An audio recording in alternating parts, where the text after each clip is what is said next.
Former British Chancellor George Osborne has predicted that the UK will maintain freedom of movement with the EU.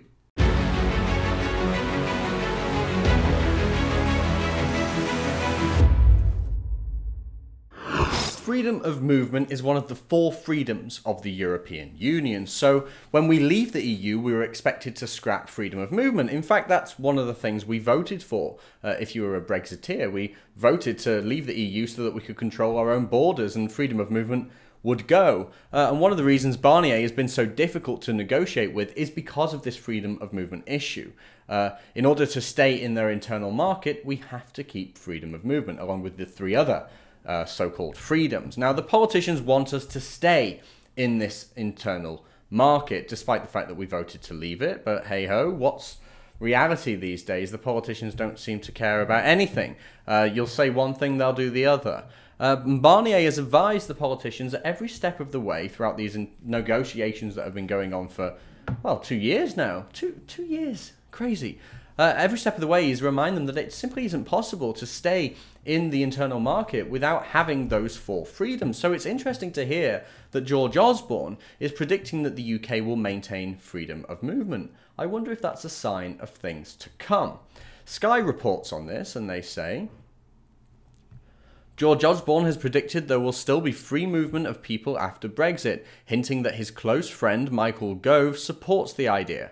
The former Chancellor said the emerging option was that Britain will remain in the European Economic Area, EEA, after it formally quits the EU in March next year. The EEA is an area where people, services and goods flow freely across borders. All 28 EU countries are in it, apart from Croatia, which is in it with provisions, as well as Iceland, Norway, Liechtenstein and Switzerland. I've discussed this before actually on this show, specifically Michael Gove's plan to maintain free movement, because Gove had been reported as talking about staying in the EEA as a part of Brexit. That was his idea. At least it seemed to be one thing that he was quite keen on, that he kept talking to politicians about. And he wanted that so that we could stay in the single market, of course a betrayal of Brexit. But at the Big Tent Festival in Cambridge, which was, if you had not heard of it, it was an idea of bringing people together outside of the realms of a normal political party conference, bringing lots of different ideas together and talking about stuff.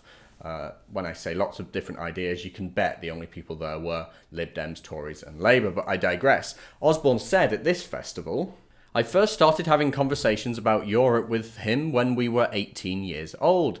He, who has impeccable Brexit credentials and is probably one of the most influential people over 20 or 30 years in bringing Britain to the point that we decided to leave, suggests that we should remain in the EEA. People who hadn't even thought about our membership of the EU say that's a betrayal. I think it's an interesting option.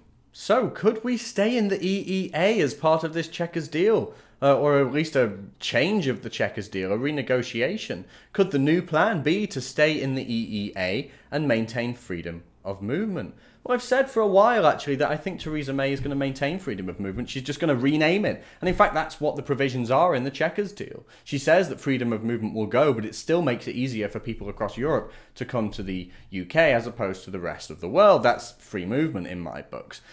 So I think that it will be kept and it will be renamed. And it sounds to me, with this news, that maybe I'm right. Catch up with all the Rebel stories on our brand new app, which you can download now from the Google Play Store and the Apple App Store.